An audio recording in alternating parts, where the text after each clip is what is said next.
ಸರ್ಕಾರಕ್ಕೆ 1 ವಾರದ ಗಡುವು. ಎಸ್ಸಿ ಒಳ ಮೀಸಲಾತಿ ಪ್ರತಿಭಟನೆ ತಾತ್ಕಾಲಿಕ ಅಂತ್ಯ. ಬೆಂಗಳೂರಿನ ಫ್ರೀಡಂ ಪಾರ್ಕ್ನಲ್ಲಿ ಎಸ್ಸಿ ಒಳ ಮೀಸಲಾತಿಗಾಗಿ ಆಗ್ರಹಿಸಿ ನಡೆಸುತ್ತಿದ್ದ ಪ್ರತಿಭಟನೆಯನ್ನು ತಾತ್ಕಾಲಿಕವಾಗಿ ಹಿಂಪಡೆಯಲಾಗಿದೆ. ಸರ್ಕಾರವು ಒಳ ಮೀಸಲಾತಿ ವಿಚಾರವಾಗಿ ಮಾತುಕತೆಗೆ ಭರವಸೆ ನೀಡಿದ ಹಿನ್ನೆಲೆಯಲ್ಲಿ ಈ ನಿರ್ಧಾರ ಕೈಗೊಳ್ಳಲಾಗಿದೆ. ಬಂಜಾರ್, ಬೋವಿ, ಕೊರಚಿ, ಕೊರಂ ಸಮುದಾಯದವರು ಪಿ. ರಾಜು ನೇತೃತ್ವದಲ್ಲಿ ಪ್ರತಿಭಟನೆ ನಡೆಸುತ್ತಿದ್ದರು. ಈ ಪ್ರತಿಭಟನೆ ತೀವ್ರ ಸ್ವರೂಪ ಪಡೆದುಕೊಂಡು ಪ್ರತಿಭಟನೆಕಾರರು ವಿಧಾನಸೌಧ ಮುತ್ತಿಗೆ ಹಾಕಲು ಯತ್ನಿಸಿದಾಗ ಪೊಲೀಸರು ಅವರನ್ನು ತಡೆದು ಪ್ರತಿಭಟನೆಕಾರರನ್ನು ವಶಕ್ಕೆ ಹಿಡಿದಿದ್ದಾರೆ. ವರದಿಗಾರ Vithal Bhajantri, UK first news, Bengaluru. ಬೇಕೇ ಬೇಕು, ಬೇಕೇ ಬೇಕು, ಎಲ್ಲಿಯವರೆಗೆ ಹೋರಾಟ, ಎಲ್ಲಿಯವರೆಗೆ ಹೋರಾಟ, ಸರ್ಕಾರಂತೆ ಸರ್ಕಾರ, ಸರ್ಕಾರಂತೆ ಸರ್ಕಾರ, ಕಾಂಗ್ರೆಸ್ ಸರ್ಕಾರಕ್ಕೆ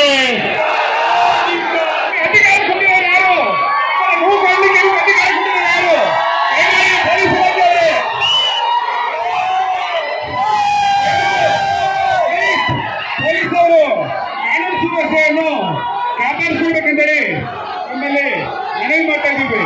ಪೊಲೀಸ್ ಬಂಧುಗಳು ಯಾರಿಗೂ ಕೈ ಮಾಡಬಾರ್ದು, ನೂಕಬಾರ್ದು ಅಂತ ಹೇಳಿ ತಮ್ಮಲ್ಲಿ ಮನವಿ ಮಾಡ್ತಾ ಇದ್ದೇನೆ.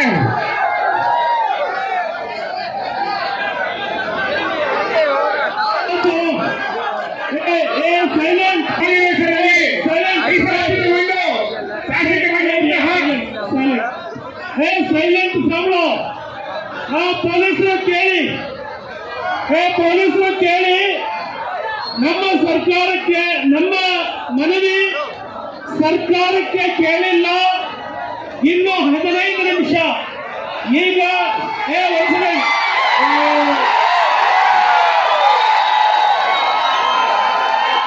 ಒಂದು ನಿಮಿಷ. ಈಗ ನಾವು ಈ ಮಾರ್ಗದ ಮೂಲಕ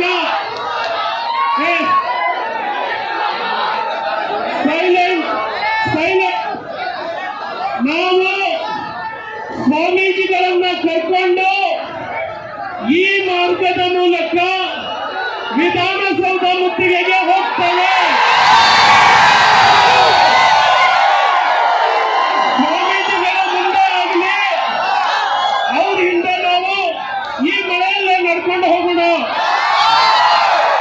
ವಿಧಾನಸೌಧ ಚಲೋ.